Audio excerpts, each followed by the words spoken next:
Flashing across California desert skies, the airplanes you see here are writing new chapters in the story of man-made flight. There she goes. This is my first opportunity to greet you as Deputy Administrator of the National Aeronautics and Space Administration. Together, you and I must make our new agency the most unusual place. An organization that can challenge conventional wisdom. We can engineer anything we can write the requirements for. We're going to make your idea work.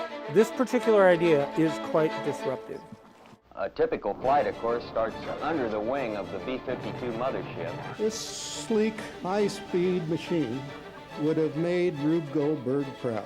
The manner in which we fly re-entry from space on the space shuttle was pioneered on the X-15. The X-31 pretty much wrote the book on thrust vectoring, along with its sister program, the F-18 HAR. An observation of an occultation is one of the more challenging missions that Sophia can do.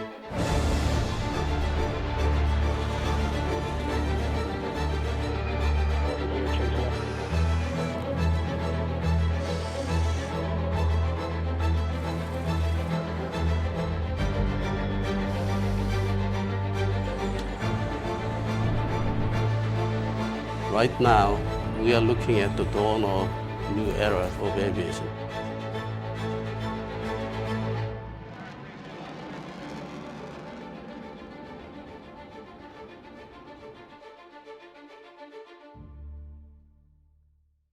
Most early inventors thought that flight control can be achieved by a pilot simply shifting his weight back and forth. The Wrights, on the other hand, knew that controlling the plane would be the key to successful flight.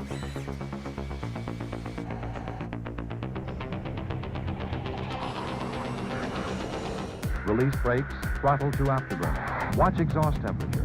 Watch nozzle position. Check engine pressure ratio now.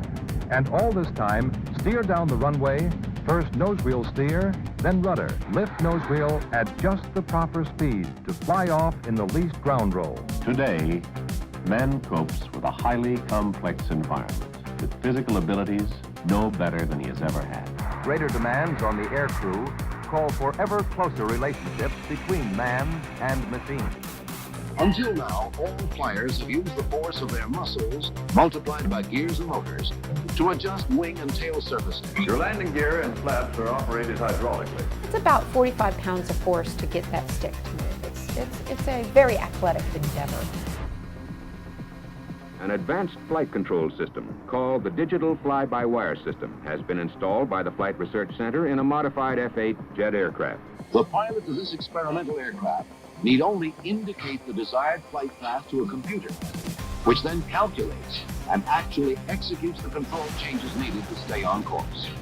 The heart of the control system is a digital computer and an inertial measuring unit that were developed for the flight control system of the Apollo lunar module. Use of this kind of control system could make air travel of the future smoother and safer by reducing aircraft vibrations caused by turbulent air through automatic response from the computer to the aircraft controls.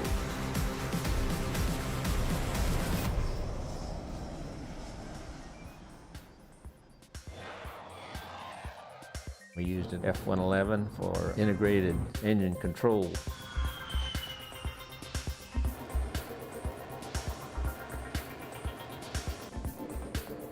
Further mechanization hopes to make more optimum blending of airframe and propulsion system controls. A computer-controlled flight system, along with some new control surfaces, allow this modified F-16 to maneuver laterally, change altitude without pointing its nose, and perform other unconventional maneuvers. The DEEC system is full authority digital electronic control. The fastest calculation loop in the control is 24 milliseconds. At Dryden, we had been working integrated controls here over a number of years, so we decided to see if we could extend our integrated control approach to let the engines do all of the flight control. When Gordon Fullerton lands an F-15 and he hasn't touched the control surfaces, all the people who said it was impossible suddenly don't have a lot to say anymore. This will be invaluable on military and commercial aircraft of the future. You can bring it in not for just a survivable crash landing, but a precise, normal landing, which is what we did, with absolutely no motion of any external flight controls, purely by modulation of the engine thrust. Using neural networks to identify aircraft stability parameters and to optimize control performance during test flights will reduce development and program costs. A neural network is a computer program comprised of a series of examples, and in our particular case, these examples are previous flight data. Power-by-wire actuators only draw power when the aircraft is maneuvering, so that saves a great deal of energy, which in aircraft translates to fuel. This new software allowed the aircraft's flight control computer to minimize drag by automatically determining the best setting for thrust vectoring nozzles and aerodynamic controls. Thrust vectoring is the ability to direct an aircraft's thrust for directional control, rather than relying on conventional control surfaces alone.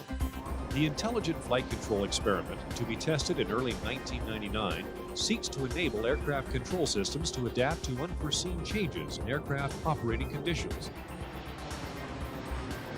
In addition to advanced controls research, the FAST system allows for simulating system failures. Data from NASA's Integrated Resilient Aircraft Controls, or IRAC project, will be used to design and develop aviation systems better enabled to safely fly and land damaged aircraft. One promising technology that may make it possible to improve both aircraft safety and performance is active stabilization of flutter using advanced flight control systems.